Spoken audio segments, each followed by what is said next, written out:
Hail and well-met Slayers of Giants. Today's show is something special. Some of you are here waiting for chapter 21 of my serial novel, which currently bears the working title, Tilting at Windmills, so that's a little confusing. Sorry about that. You're at the right show. Before that project, this show was called Writers Not Writing, and I interviewed writers about how they procrastinate. It was just 100% get-to-know-you fun, and I would love to get back to that at some point. But over time, it got a bit more serious because it just felt inappropriate to miss the opportunity to speak out and to give the interviewees a platform to speak out against the rising tide of authoritarianism here in the US and around the world. That became all the more salient when Chrys and I moved to Spain and my book, Dear America, A Breakup Letter, came out, and lots more people were asking us to talk about that. Then, as many of you know, that didn't work out, largely because a certain giant corporation had taken most of our life savings and made the relocation untenable. So we came back to the US, tails between our legs, totally defeated, and I started writing this novel about a defeated, broken character who hallucinates a heroic knight-errant who has come to the US to discover the source of the magical curse this country must be under. I've been sharing that book for 20 chapters now, and in the midst of writing it all, things seem to be changing once again. For those of you who've been following the whole Brickgate saga, you already know. And those of you who don't, it's too much to summarize today. And it's not the subject of today's show. Instead, today's show is about a different, parallel story. While we were in Spain, Chrys had the idea of putting out an anthology, which we thought would be a one-off collection of poetry and short fiction, where authors and poets could use their talents to speak out against fascism. The response from writers was so overwhelming, we realized it had to be an ongoing, regular journal. So the Antifa Lit Journal was born, beginning with Volume 1, What If We Kissed While Sinking a Billionaire's Yacht? Yes, that title is amazing. We can't take credit for that. It's the title of the first short story in the anthology by Rachel A. Rosen. It's so great. Next came Volume 2, Hungry Work. And then, this last week, we released Volume 3, Diversity of Tactics. One of the things publishers like to do is organize an event to launch a book. These tend to be pretty sedate affairs where the authors gather friends and family and fans in a local bookstore and read from their work at a podium. Those are cool, and they're really important to authors and to independent bookstores. So if you have a chance to go to one, please do. But we thought we would do something a bit different for this particular book. Hey, we are at the ICE detention facility on Macadam in Portland on a quintessential perfect Portland day. Sunglasses, warm hat, and chance of rain throughout the day, and I would not have it any other way. I love Portland weather. This is ideal. Not too warm, not too cold. It's perfect. And we are in for quite a very cool day. So, yes, stay tuned. This is going to be some good stuff. Here we are getting set up. I realize that for those of you listening to the podcast, this sped up footage would be meaningless, fast circus music. So that's what you're not seeing right now. We are at the ICE facility here on Macadam in Portland because we are introducing Volume 3 of the Antifa Lit Journal. And this has a bunch of works that are about the danger of the rise of fascism in the United States. And we felt like the most appropriate way to share it is to project it directly at the ICE agents who are, making their living, making this situation just that much worse. So what we're going to do is, thanks to the wonders of modern technology, we're going to have these authors either via Zoom or, a couple of us reading here in person, project their words to the facility itself. So, thank you. Agents of ICE, we are bringing you poetry and prose by some incredibly talented writers. These are words you need to hear. And detainees, we want you to know we have not forgotten you. No hemos olvidado. Estamos contigo en la lucha contra la injusticia. We have not forgotten you. We know you're in there. And we are standing with you. Our first poem is Sacred by Brian U. Garrison. I am poet Brian U. Garrison, and this is my poem, Sacred. People running around like Jesus said, "Love thy American." Like any creator would condone bruises, scars, and broken bones on their beautiful children. Like the holy path is having ancestors who integrated prior to 1964, or at least to look white enough to assume your ancestors were not kidnapped, chained, and used as the blunt force cudgel against nature, forced to extract the cotton softness and sugar sweetness of earth for the rich to enjoy. People running around like Jesus said, "Love thy American," or "white makes right," or some other bullshit slogan that takes the long way around to hate. Oh, so good. Okay. Next we have Rebecca M. Ross with The Day They Kidnapped Jesus. The Day They Kidnapped Jesus by Rebecca M. Ross. You didn't even notice the day they kidnapped Jesus, rolled him in an American flag, and threw him into the bed of a rusted pickup parked outside of Walmart, chanting, "Jesus, Jesus, Jesus," and "White power, golden shower," whilst pissing on America. Jesus squirmed on the hot metal, feeling every bump in the road, fearing every bend, as the truck swayed, swerved in a parade of tiki torches and vitriol. Those congregants made their own signs and wonders, sighing and swearing to save their Savior while doing the dirty work of the dirtiest, and cheering at the brutality of it all. Hallelujah!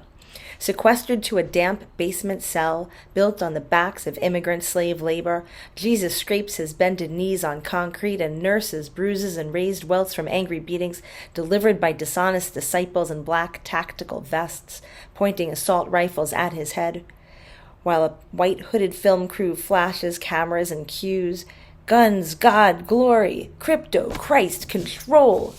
To Jesus off camera, "Remember, you signed a blood oath. It's the stigmata, not a signature," Jesus says, as they thrust an orange-issued Bible in his face. "Just send your money and you too can get a mass-produced copy signed by a genuine fraud." Amen. Shotgun to head out of frame, Jesus gazes into the camera lens, into your living room, into your soul.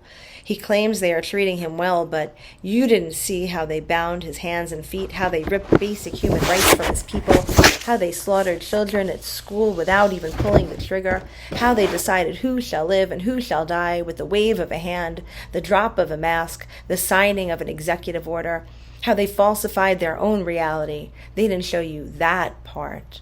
You didn't even notice how his DEI-hired heart broke and bled while they fattened you up on lies so big you couldn't even fill out a ballot. Didn't have to. Maybe not ever again. You didn't notice how Jesus ached when even he was considered an unwelcome stranger in this land growing stranger by the day.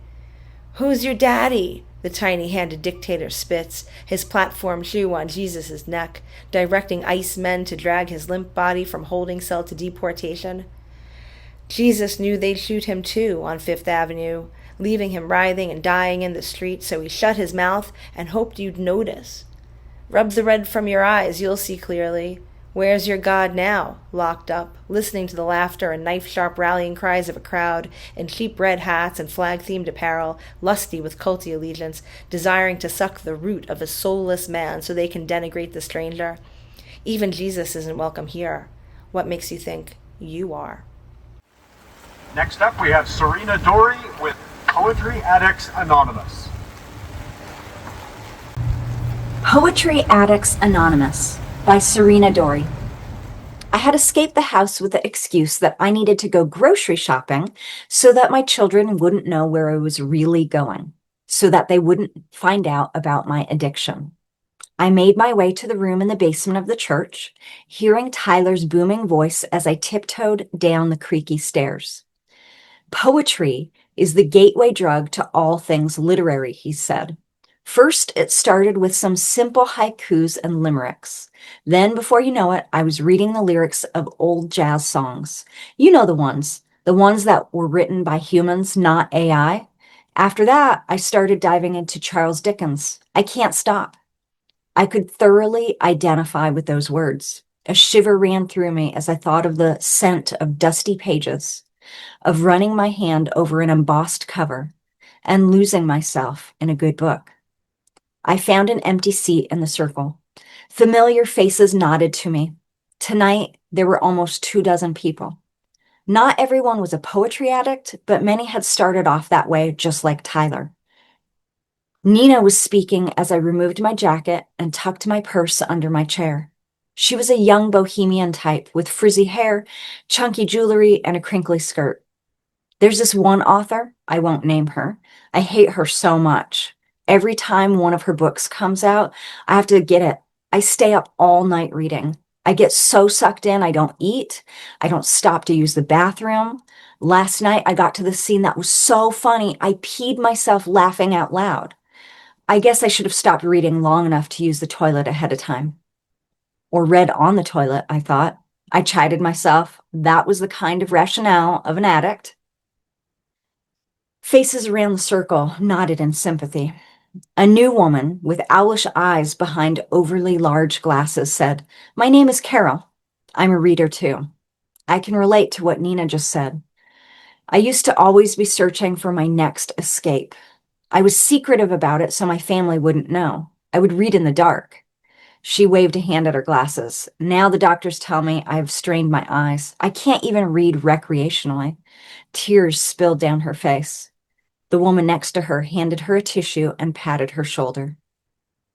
A tremor of anxiety passed through me as I thought about sharing my story. This was why I was here, to get over my addiction, to start healing. "My name is Sandy. I'm an addict." I swallowed the lump in my throat.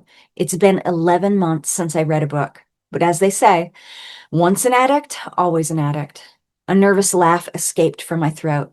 Sure, I still read small pieces, articles, emails, and blog posts for my work. We live in a world where we can't get away from literacy, but I've been careful not to keep any books in my house. But yesterday, as I was cleaning, I found a mystery novel I'd been reading over a year ago that had fallen behind the bed. The bookmark was still in it where I'd left off. I bit my lip, remembering that longing in me to pick up and finish it. I told myself I could just skim the end, the part I hadn't got to. It wasn't like I was reading the entire book, you know? Faces nodded around me. There was no judgment here. I could tell these people my flaws and they would accept me. They experienced the same temptations. Then my son walked in. He's 5. That panic at being caught rose in me again as I remembered. I shoved the book under the blanket so he wouldn't see it. I got rid of it later. I let out a long breath. That's my greatest fear, that my children will find out what kind of person I am. Or my husband. I choked on the words. I couldn't go on. I shook my head. Bolivia, the woman next to me, patted my hand. There was a moment of silence as others considered my words and battled their own demons inside themselves. Jerry introduced himself next. He had that mischievous smile on his face. "Remember that public service announcement? This is your brain on books. Any questions?" The entire group erupted into laughter. I had to smile at Jerry's ability to lighten the mood. I remembered the war on books phase our country had gone through as Jerry told us a humorous story. I felt better after sharing, like a weight had been lifted from my chest. Going to group was like confession. It was just what I needed. Afterward, I rushed through a trip to the grocery store. 2 out of 3 of my kids were planted in front of the television when I got home. The oldest was probably in a room, hopefully doing homework while listening to the AI-produced music the government approved of. It had subliminal messages to keep teenagers docile, nonviolent, and unquestioning. My husband was working the evening shift at the post office. He wouldn't be back for a few more hours. I prayed my family would never figure out the double life I was leading. I made a homemade casserole. 2 of my children summoned to the table when it was ready by the smell of cheese and potatoes. The teenager was still in her room. When I went to Emily's door, I heard the sound that made my heart freeze in my chest. It was the music of a page being turned. Surely I had been mistaken. I held my breath and listened. A moment later, I heard it again.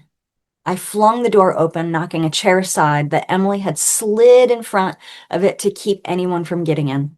Emily held a book in her hand. She shoved it behind her, but I was too late. I'd already seen. Mom, this is my room. It's private, she shrieked. As if it wasn't bad enough she was reading, it was a thick novel. One with small print to fit in more words, no doubt. It was the Count of Monte Cristo, a classic. She'd gone hardcore. Emily's eyes went wide. This isn't what it looks like. Rage filled me. This was everything I'd feared and more. Where did you get that abomination? I was just holding these for a friend. These? How many more did she have? How? Where? I placed a hand on my heart, trying to calm myself enough to speak. Do you want to end up like a librarian like your cousin? This is about those new friends you made. Those kids are a bad influence. They'd look like the sort who read magazines. This doesn't have anything to do with them. She clenched her fists, fury in her eyes. I learned it from you, Mom. The blow was like a punch to my gut. I had failed as a parent. Daughter like mother. She was a reading addict. The end. Next up, we have Stephen Bushinsky with the poem On the Price of Eggs. And take it away. On the price of eggs, sons and daughters of the great generation that defeated fascism abroad, but not here at home, who kneel to a man who claims he who saves his country does not violate any laws, struck the match, lit the parchment, burnt we the people to the ground. The price of eggs rises. Don't complain to the president, he barely knows you now, even though you bought his meme coins and red hats. Donated money when he asked with a sincere practiced voice and a TV preacher's veiled sneer on a throne made of Bibles. After his sermon on carnage, retribution, and vengeance, you sang Closer, My God, to Thee. Besides deportation of imagined feared enemies in the home of the brave, keep him busy. The ethnic cleansing of Gaza for beachfront Riviera condos will not get done by itself. But how to increase wealth by taking from the poor is something you understand. The privilege you have earned to be the good people who follow orders and look away. The richest man on earth placed in charge of everything isn't what you asked for. Thin shells of illusion break. Whites run from yolks, but doubt does not last long. Add salt, pepper, and scramble. Serve with marmalade on toast. The lies and crisp bacon smell delicious together. Wash it down with coffee to cover the taste of betrayal that coats the tongue as you continue to swallow. Your parents must be proud as you pledge allegiance to the white God you made. Thank you. So great. Oh, thank you. Awesome. Okay. This next one, I will admit, the other night, watching the video made me cry. This one's very powerful. Here is Michael McDonough's And What Dies There. And What Dies There, after Renee Good. I want back my schoolhouse rock. I'm just a bill between Saturday morning cartoons, Sestinas in the late summer evening cricket chorus, Cronkite signing off with That's the Way It Was. I want back the rounded corners of the blue cover of my high school history book, The American Experiment. And I want back the idea of progress, the idea of checks and balances, the idea that we were a nation of ideas, that we stood for something, that we were good. But remember more the cloudy afternoon light in the second floor college classroom where the day before a classmate had run in, breathlessly announcing that the rebels had entered San Salvador and the people would rise up and join them. The next day we saw the people did not rise up. The people were failed human shields. The regime had no problem bombing neighborhoods. The place I used to keep the idea that the arc of history, however long it is, must bend toward justice was not in my head. It must have been low in my chest, just on top of my gut. I don't remember feeling it there, but Jesus, I can feel the stone that it left behind, pressing there when I try to breathe. Maybe our faith that the people would rise up was misplaced, and now we wander around the house looking for it, touching over and over the tops of kitchen counters and buffets where we must have set it down, and it is just not there. All of the theory about power deriving from the consent of the governed is just not there, and all I can find is the power to govern belongs to whoever is holding the gun.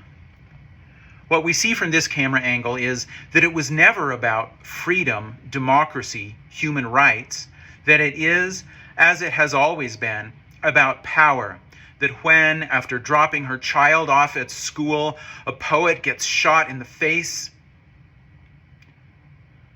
When I read the end of her poem on learning to dissect fetal pigs, so bereft at the loss of her faith, when I think maybe the thing I lost was never really there, maybe the people were never going to rise up, maybe my faith was always already misplaced, then I see how many camera angles, how many phones, how many people keep going out into the icy streets to protect their neighbors, how people just keep going, how even knowing what she knew, a poet of loss had gone on to love, to raise a child, to get up every day and take that child to school, knowing that the child would go through the same cycles of faith and loss of faith.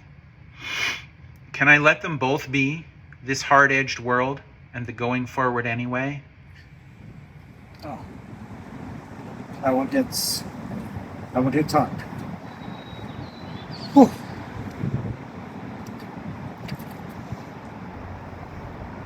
Next we have Paula Rudnick's The Last Straw. Last straw. At what point does the camel topple? Its wide, flat feet unsteady over horn-split toes, triple-lidded eyes tearful in their double row of lash. When does the beast of burden bite the hand that cinches up the saddle and drop back broken to its knobby knees? Those who shrug at hot spit warnings underestimate how long a camel holds a grudge. Handlers may think a bridle and a crop, a load of freshly baled hay determine who the leader is. Even creatures who withstand thirst for weeks or even months can't go forever without love or water. The straw before the straw that breaks the creature's back may go unnoticed by a single-lidded oaf without a camel's sense of when enough's enough. Next up we have Fascism 101 by Zuzu Rosenberg, read by Rachel Hart. Fascism 101 by Zuzu Rosenberg. In times of sorrow, after the death of a person whose very existence shapes our lives, of a person so graceful, so giving, so funny that they light our paths, after a sudden death of a bright spirit when they are too young, when we're not ready to lose them, some families come together. We find comfort in each other's hugs, shared memories, funny stories. We make each other stronger. Other families splinter, each individual retreating to their own home, their own bed, curling around their own heart protectively, possessive of the grief, growing more and more alone. In the end, in the worst case, we lose not only the person who died, but also each other. Maybe neighborhoods are the same way. The whole world witnessed the comfort of shared grief in Minneapolis, St. Paul, after ICE murdered Alex Preddy. People taking to the streets all over the cities, street after street, block after block, holding candles, singing, being together. My neighborhood in Port Charles, Massachusetts, on the night the immigration authorities murdered my upstairs neighbor, Kaz Rodriguez, was silent and so dark that I braved the sub-zero cold to check whether the streetlights were even on, whether they had somehow been snuffed out by our communal grief. They were on. They just weren't providing light. Chrys was one of those people who was so bright it seemed almost inevitable that they'd be taken from us. They were average height, but there was something about their confidence, the way they stood, that made them seem taller, willowy. Their gender was as confusing as they wanted it to be, and I loved that, even though I struggled at times with the pronouns. They didn't have a dog, but they collected new people as though they were accompanied by a golden retriever on their neighborhood walks. And one of their superpowers was pairing up those people who could use a helping hand with those who could help. A tiny example, which I'm choosing only because I was involved and therefore it's clear in my mind. I had decided to junk my ancient Civic because parking was a nightmare, because I didn't have that many places to go, because I'd gotten too old for the inconvenience. I'd always taken care of it, and it still had plenty of life in it, but I didn't need whatever money I'd get from selling it, and again, didn't want the hassle. I had looked up an organization that would haul it away as a donation, but Chrys knew a student. She lived a couple blocks over. I had never met her, and her commute on the T was taking her hours a day, often in the dark. She was over the moon to take the car off my hands, and I was equally happy to have it go to an individual who would put it to good use, with an extra dollop of satisfaction to think of my young neighbor being safer. Chrys wasn't their original name. I don't know why it seems important to explain. Maybe because the choice was just so Chrys. They wanted a name that was less female-identified than the name their parents gave them. They wanted their chosen name to mean peace, and they believed Chrys meant peace in Latin. I couldn't find any such word in my Latin dictionary, but they just shrugged in the way that they had, not the least bit defensive, and said, "Oh well, it means peace now, because it's my name," and then smiled like sunshine. That dark night, when Chrys's cold body was lying God knew where, I stood at my kitchen sink washing up. I'd made a big pot of split pea soup with ham. Stupid, really. I live alone, have lived alone for years, since my wife died, so I didn't have people to feed. But after seeing the video of Chrys dying, I got up from the computer and started cooking, in a haze, trying to shut out the image of the masked man and the gun. Pop, pop, pop, pop. And Chrys on the ground, unmoving. Chrys loved pea soup, but even if they had been alive and coming home, they wouldn't have eaten the soup because they were vegan. I had made bread too, and vegan lasagna, but I'd tidied those away already, and the pea soup was in a big pot on the stove cooling, so I could freeze it later. I was washing the utensils and the cutting boards when my next-door neighbor came to his sink. Chrys had mentioned him to me. Josh was his name, because they thought he was cute with the muscles and the tight black t-shirts and the penetrating gray eyes. Almost blue, Chrys told me. Oh my God. His eyes are so close to blue, but not, and they see right into your soul. Chrys, I said, I thought you were sapphic. I was quite sure Chrys must have said that to me. Otherwise, I wouldn't have known to say sapphic instead of lesbian and would have gotten it all wrong. I'm old. I'm a lesbian. In my generation, non-binary women, AFAB, assigned female at birth, non-binary people, were butch. So sue me. I do my best. Well, yes, Chrys explained. I love women, obs, but not only women. Live and learn. When we had that conversation, they hadn't actually talked with Josh beyond passing comments. Sidewalk chatter about the Red Sox prospects for next year, and the deplorable state of the plowing. They didn't know anything about his politics or his profession, and had learned his name by sneaking up on the porch when he wasn't around and reading the mailbox. He could be a fascist for all I know. But you'd sleep with him anyway? Well, those eyes. They were kidding, I was pretty sure. I hoped. I couldn't see the color of Josh's eyes from my kitchen. Our houses mirrored each other. The window over my sink, on the right side of my first-floor apartment, directly faced the window over his sink on the left side of his first-floor apartment. But each house had a side yard, so I wasn't close enough to see the details of his face. Plus, it was night and he was mostly looking down at his dishes. He must have been aware that I was looking at him, though. I must have stared too long, because when he did look up, his face was enraged and he flipped me off. It was like that video coming to life around me. Pop, pop, pop, pop. And then the man, he was masked, so all we could tell, really, was that he was white, shouted something that might have been, "Who the fuck are you?" No one was sure of the exact words yet. This is what they mean by a trigger, I think. When the man in the kitchen across from me, this neighbor, flipped me off and started yelling, it felt like he was shooting at me. And then like Chrys was falling again and again, and I wasn't there to help them. I gasped and backed away from the window, and when I got my breath, I started muttering curses like, Jesus fucking Christ, what's wrong with you? I don't remember it all. The man, the neighbor, was yelling, but I couldn't hear the words. Fuck you, definitely. And then something else, maybe, fuck you, you awful bitch, in which case Chrys was right about him being a fascist. Awful being the rights term, an acronym for affluent, white, female, urban, liberal. Or maybe he said, fuck you, you fucking Karen, you bitch. Karen being the left's equivalent term for hating white-skinned women. The Karen thing leans a bit fascist to my ears, too. It's all about the derision. The idea that whole groups of people are less than fully human based on whatever. Chrys and I used to talk about that. We were both used to taking a fair amount of contempt from one side or the other, and sometimes both. Chrys as a non-binary Latin, and me as a liberal Jewish lesbian. I knew, of course, that it was worse for Chrys. Skin color is so huge in the derision world, as is any gender expression off the binary.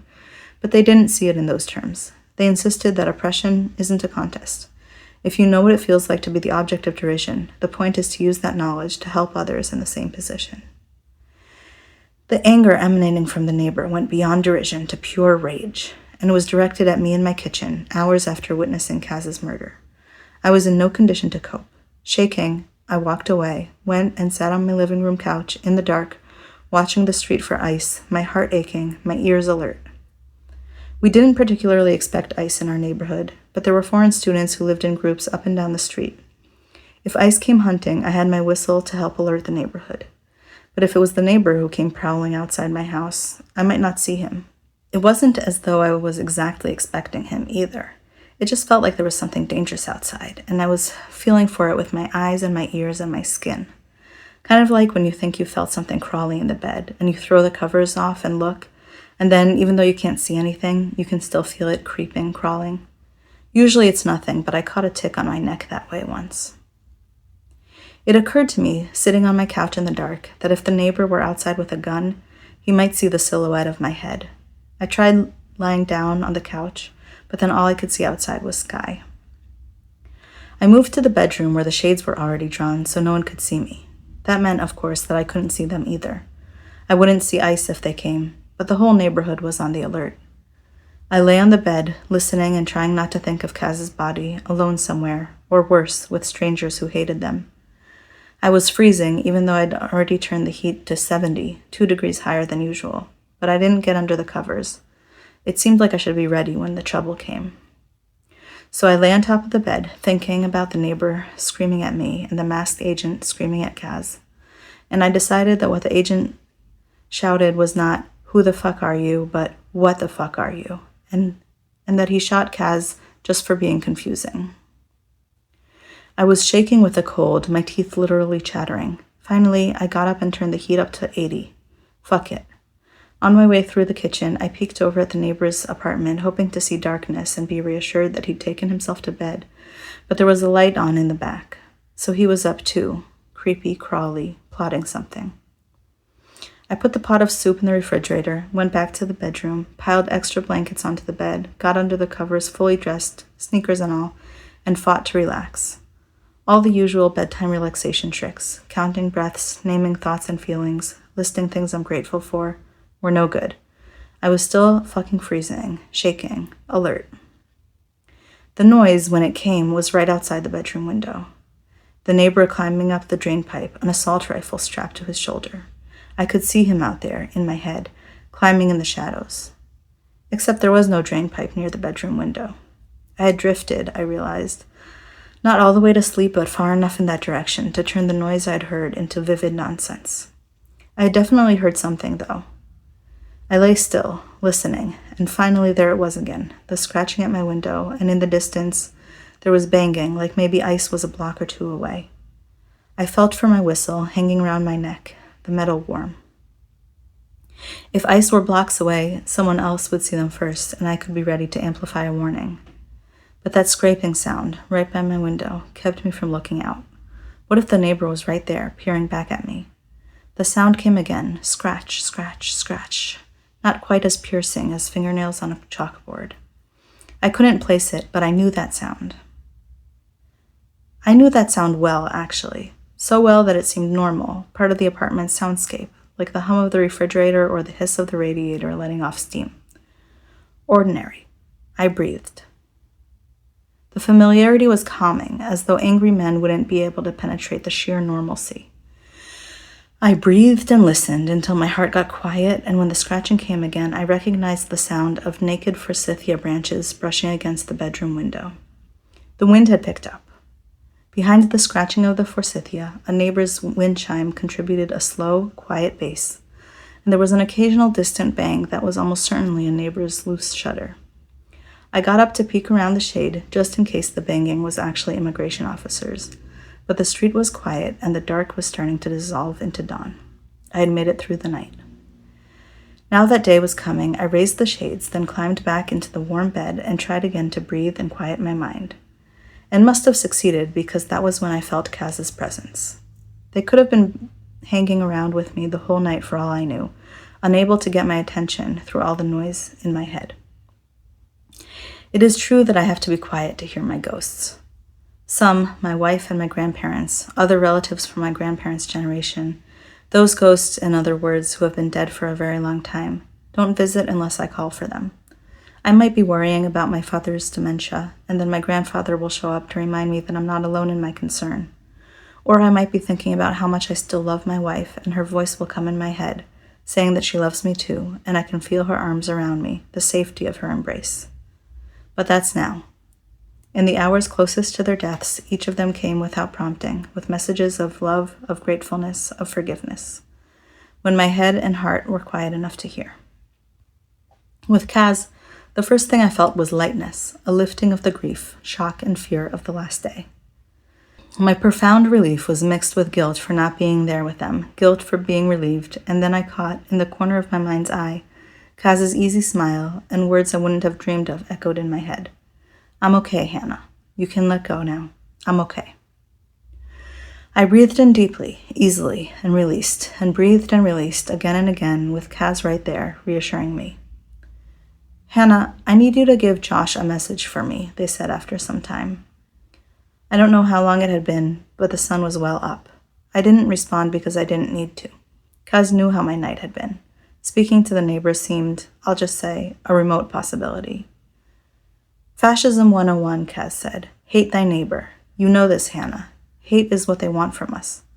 I don't hate him, I thought at Kaz. All you see is his anger, and that makes you think he's your enemy. You think he's a tick. I'm afraid of him because he was yelling at me. Was he? I mean, was he? Was he? Was... I wasn't falling asleep. I breathed in consciously again and out. I wasn't tired. Actually, I felt strangely alert, but also sort of fuzzy as I breathed and Kaz buzzed in my head. Was he? Was he? Was... Until finally I realized that if Kaz wanted me to give him a message, that was what I'd do. What's the message? Tell Josh that Facebook is important. What? Facebook is important. Tell him. He'll know what I mean. Will you? Will you tell him? Promise me. Fine. I got up, no time like the present, ladled some pea soup into a disposable container, put 12 layers of sweaters and scarves over yesterday's clothes, and went next door. He must have seen me coming because he answered the door before I rang the bell. I introduced myself and held out the soup. I thought you might like this for later. Pea soup. It's not breakfast food. No, he said. Now is perfect. I'm famished. Couldn't sleep.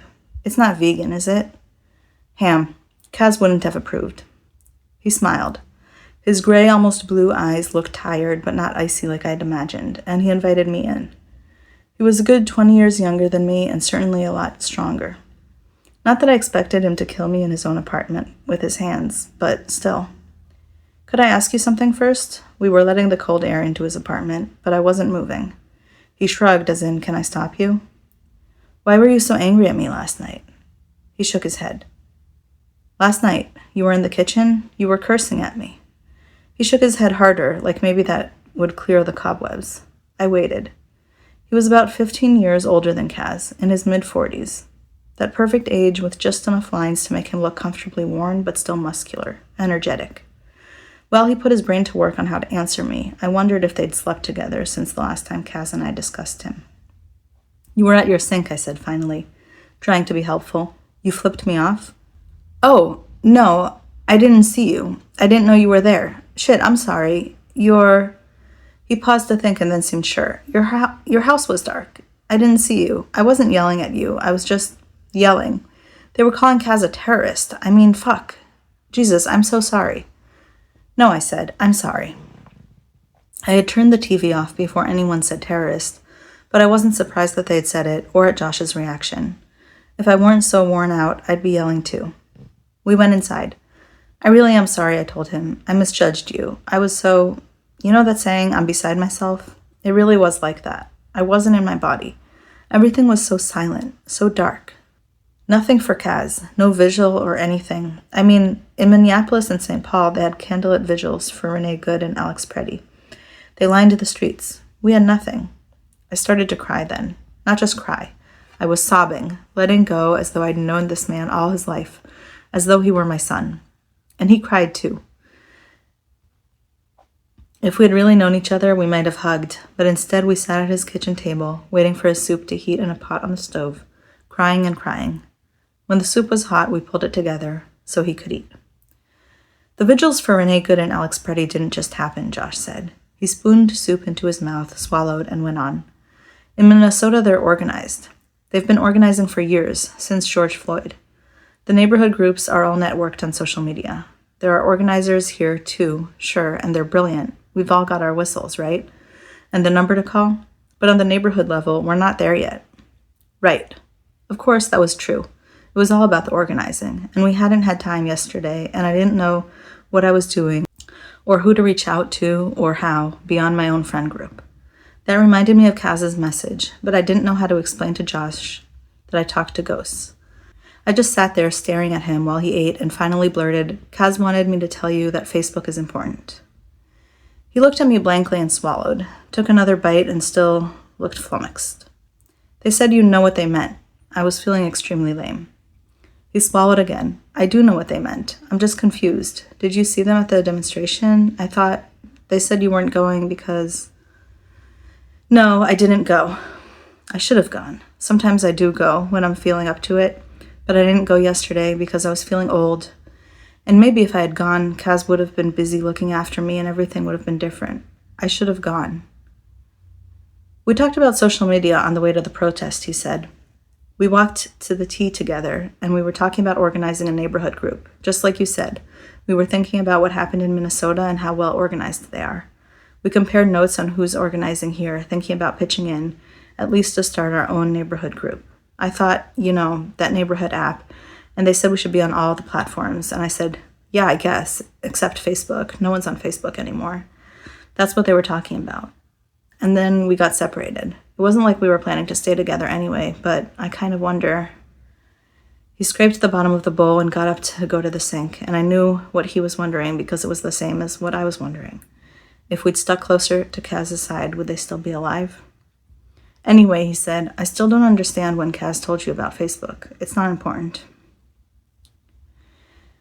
But it was important, I thought, to me, so I explained. Not the whole thing about being terrified and awake all night, but how it is for me sometimes with my ghosts, and that I was meditating in the morning when Caz came and gave me the message.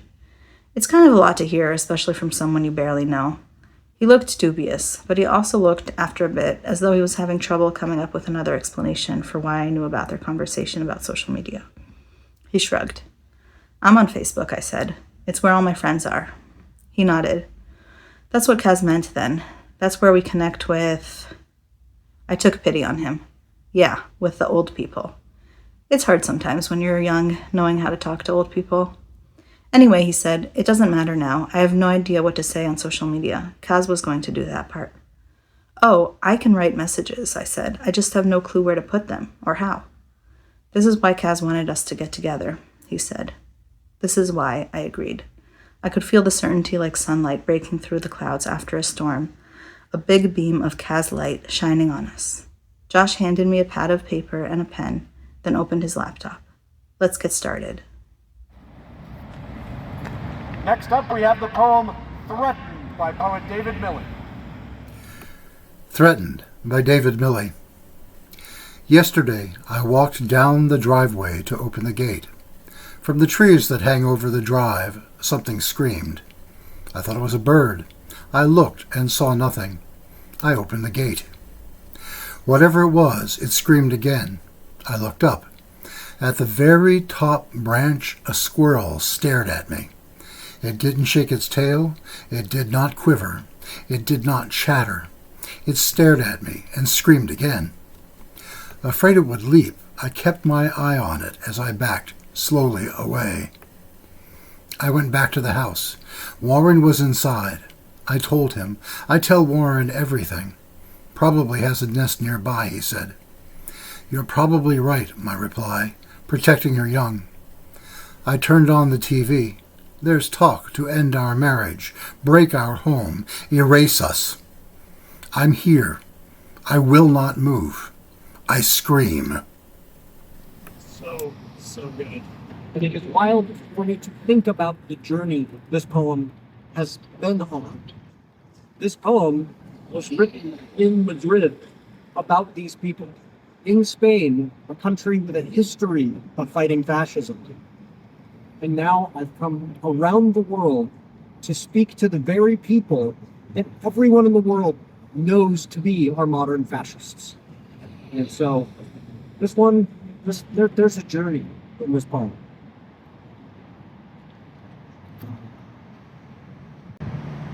On Seeing Guernica in 2026 by Benjamin Gorman. It looks different up close. Every brushstroke, rage, and terror, the cow has an eye in pencil shifted in paint to look more frightened and confused. By the bombing, the crowd in the museum is hushed. I often wonder at the muted response. Marches on weekends and months apart, but it looks different up close. When you still have to go to work and take the kids to soccer practice and pay the electric bill. It looks different from afar. 776.6 centimeters by 349.3 centimeters, just foreign numbers in a book. From the back of the room, more than 25 feet of darkness, leaping from a white wall, screaming hoarse and the visible bone of a severed arm. Someone is obviously burning alive. But then, even when we catch the murders on cell phone video, we argue about whether they were justified. It looks different from afar. It looks different later, too. Picasso was in Paris when the town was firebombed in April and painted it in May and June, trying to tell the world Franco asked the Germans and Italians to use Guernica for practice, preparation for what would come next, like Venezuela and Sikot and Alligator Alcatraz. But a warning only works if we're willing to see, to hear, to imagine. It looks different when we look away. That is so good. I love that one. So our next one is going to be read by Chrys, because the author is writing pseudonymously, lives in a place where it is not safe. But this story is one that is in the anthology because as we were going through the evaluations, Chrys in particular loved this story so much, so I think it's really fitting that Chrys gets to be the one to read this towards the ICE facility. Read this at them. Next is A Christmas Visit by Mary Smith. Welcome, welcome. Make yourself at home. I will be right with you. I just have to finish sweeping the wet winter leaves off the back porch. Don't worry about your shoes. I don't mind a bit of mud by the door. As long as you don't track it everywhere, we're fine. Feel free to set up your equipment while I do that. We'll get to your missing friend in a few. Yes, I know what a podcast is. I'm not that out of this world. All right, would you like some tea? It is a bit nippy. It's been raining, and it will rain again this December. Snow will not come, I am sure. When it did in the past, it was a rare occurrence, and now there is no chance of it getting cold enough in these parts. no matter how much the songs and the commercials tell us otherwise. Nothing is like it used to be, and yet everything is. Have a Christmas cookie. Yes, yes, there is always the outside chance of a storm of the century. Nothing is absolute, I agree. Sorry, the internet is really spotty here. I would recommend not relying on your phone. Where was I? Yes. Instead of lamenting the lack of falling snow, I watched the garden soak up the water and admire the mushrooms popping up between the fallen decay around them, supported by an underground network that is strong and vibrant. Over in the corner, the rose bushes are still in bloom. It's not surprising. The earth they stand in is fecund, filled with forbidden life, forbidden death. Tiny sacrifices. Secrets nourish the roots. It has always been that way, more or less. You want to know why I don't have gardeners? That's an interesting question, but let's indulge you. I will tell you everything. Sweeping the leaves and piling them around my trees and resting garden beds fills my senses with appreciation.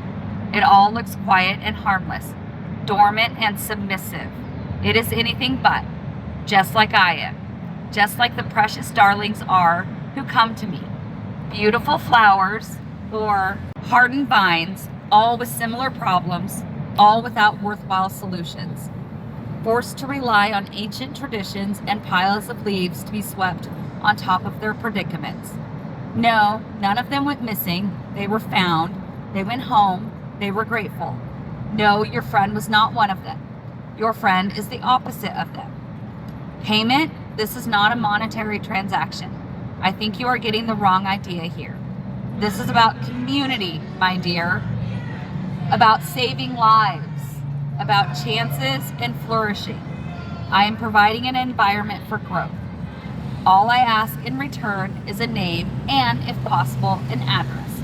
9 times out of 10, they have an address, because stranger danger is not nearly as big of a problem as the concerned voices on TV tell us. No, they have a name and a phone number. They are known and they are not sorry. And the occasional one who only has a description is usually found, not through official channels and authorities, no, through word of mouth among the flowers and fruits. Why do it like this? It must be like this, because we know that sharing our grievances and demanding justice will not work. The systems are designed to not work.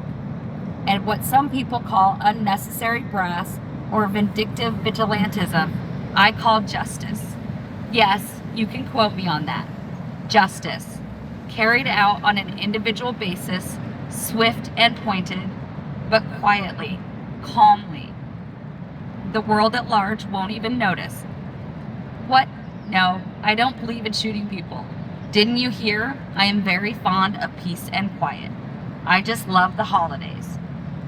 Just look at all the decorations. I have bought in boughs of holly and really went a little bit overboard with the mistletoe. This time of year, it is even easier to get to the ones who have to pay for their digressions, who have to exchange a life for a life, because that is what they took. Sometimes more than one. All those beautiful flowers cut and broken.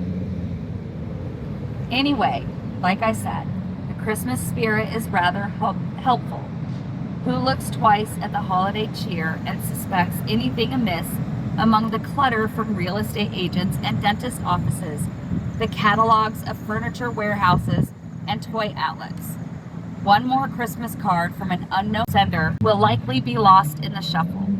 One more generic present won't be questioned. Just desserts are served. The process is swift and profound and puts even the Christmas ghosts of Dickens to shame. It is ridiculously easy to use some lovely garden remedies to alleviate suffering. Wouldn't you know? You are wondering if I am part of an official organization. No, dear. Your thinking is much too focused on traditional systems of power. Institutions won't save us. You want to know my method? Let me tell you. I work alone, and I don't. I know my people, and I don't. I am invisible, and I like it that way.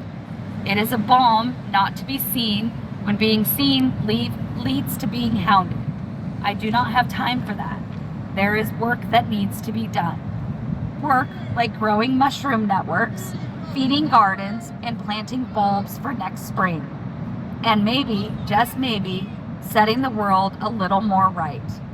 I am quite busy. How do you like your tea? Milk and honey, isn't that a lovely combination? I'll have the same. I have a hive in the backyard. We can go out later to take a look at it. It's not very active at the moment, but it also lives and thrives. You are allergic to bees, yet you do enjoy what they give you? Interesting.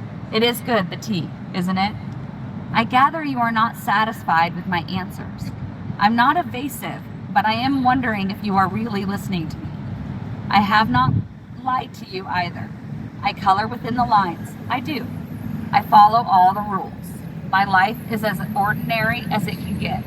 A quiet yet comfortable existence. I just do not really grant access to me any longer. So be proud that you got to come visit. Access leads to vulnerability. I can't have that. There are too many networks at stake. Too many people rely on me. I am not the only one who has made that decision, you know. And yes, this is new for many of us, especially the younger ones. We used to be louder. We used to overlap with you much more and tell you every little thing. It was turned against us, turned out to be a liability.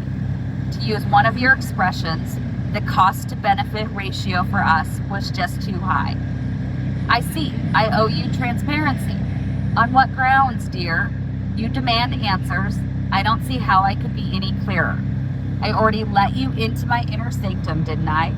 Behold, the meticulously decorated tree with all those handcrafted ornaments and the Yule log. It burns so lovely. No, I don't think it makes the room too hot. But yes, you do look a little sweaty.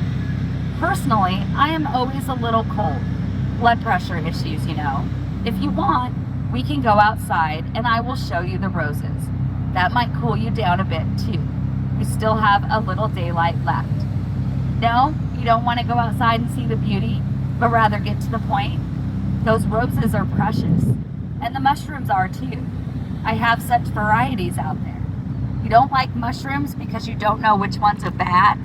Sorry for laughing so heartily. That was just an amazing insight on your part. Let me tell you, at least with mushrooms, there are ways to tell just by looking at them. With people, not so much. I shall get you some water. You look like you need it. Am I afraid? Afraid of what, dear? Your questions and suspicions? Your podcast? Your friends? Oh, no, no. No more fear. I live beyond fear. It doesn't serve me. It had to go. And I know that your friends don't care. You are not as important as you think you are. As for everything else, I did my homework, as did my network. Your next episode is already recorded. It is a rather depressing one, I'm afraid. Another true crime host overwhelmed with life, lost forever, so tragic and so meta. No, dear, I'm not threatening you. I don't need to. You only threaten things that are about to happen, not things that have already come to pass. Are you sure you don't want to go outside? It would make life so much easier. Well, at least mine. Might be too late anyway. I doubt you can move much anymore. No matter, I can handle it. I'm stronger than I look. And even if you are taking your sweet, sweet time digesting that cookie, I don't think it will be in any way suspicious. I really don't need much light to plant onions in a nice new garden bed. And who am I anyway, but a sweet old lady who is tending her garden in the dark. I love that one so much.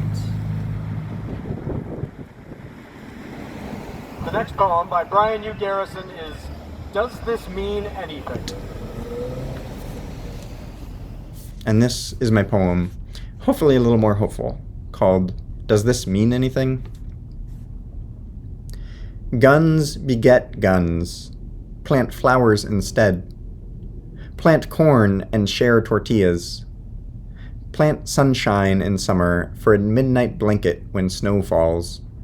Be generous with your curiosity about trains or insects or the history of the domestication of cats. Build a house of cards, a literal tower of figurative kings, knowing it will slip. Invite the raccoons for the shuffle. Build a neighborhood, knowing one day one of you may move or die or argue about the placement of dahlias or the difference among carnations. Argue about things that don't matter. Care about the things that do. Plant hugs stronger than bulletproof vests. Because love doesn't conquer. It is air and water and sunlight. Next up, we have Kathy Gillum with Heart of the People. When by dark, shots are fired, blood is spilled, neighbors die, we, the people, rise. When by dark, knives are drawn, bombs are thrown, children cry, we, the people, rise. When by dark, black suits strike, mothers stolen, babies taken, we, the people, rise. When by dark, black suits strike, brown and trans and nurses down, rise, people, rise.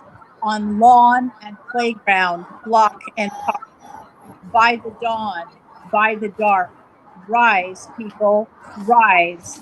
March for hope, march for heart, march for home, march for hearth. Rise, people, rise. March for love, embrace the dark, light the fire, be the spark. Rise, people, rise. We, the people, rise. So great. Very nice. Okay. Excellent. That was very cool. Of course, this isn't even half of the pieces in the book, so get your copy of the Antifa Lit Journal, Volume 3, Diversity of Tactics, to check out all these authors' work. This one, along with the first 2 volumes, and all of NotAPipe's other books, and a whole lot of merch, including Chris's Compost the Billionaire shirt, Antifa Lit Journal shirts and hats, and a whole lot of other great designs, are all available at the NotAPipe Publishing store, and the link for that's in the show notes.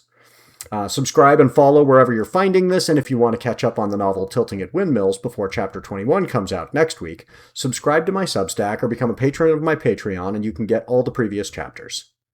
And you can get those even if you're a free subscriber, because unlike some people we've all come to know over the last couple of weeks, I would never want to put anyone in the poorhouse.